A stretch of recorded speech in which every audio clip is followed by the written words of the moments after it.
When Ethan moved into the small apartment downtown, he didn't notice the mirror at first.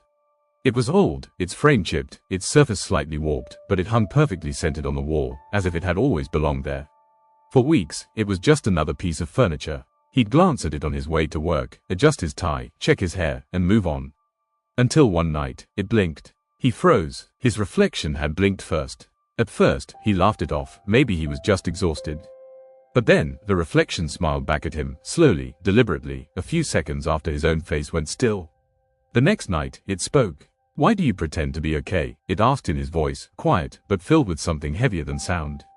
Ethan stumbled back, heart racing. He didn't answer. He didn't want to answer. He covered the mirror with a sheet, turned off the lights, and tried to sleep. But in the darkness, a faint whisper crawled through the silence, "You can't hide from me."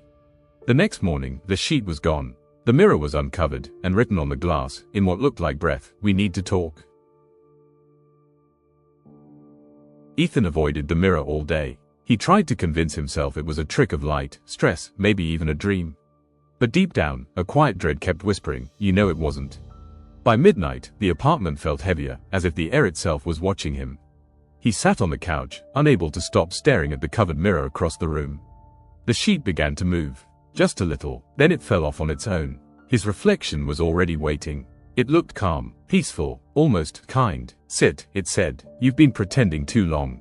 Ethan's voice trembled. "Pretending what? That you're still here." The reflection smiled again, faint and sad. "You don't remember, do you?" He stepped closer. His reflection didn't copy him. It stayed still. Only its eyes followed. "Remember what?" Ethan whispered. The reflection raised its hand and pressed it against the glass. "Look closer." The light in the room flickered.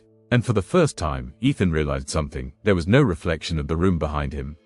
Only endless black. Then the reflection spoke one last time. "You didn't move in here, Ethan. You never left." The mirror shattered, and where Ethan stood, there was now only silence, and a faint trace of breath against the broken glass.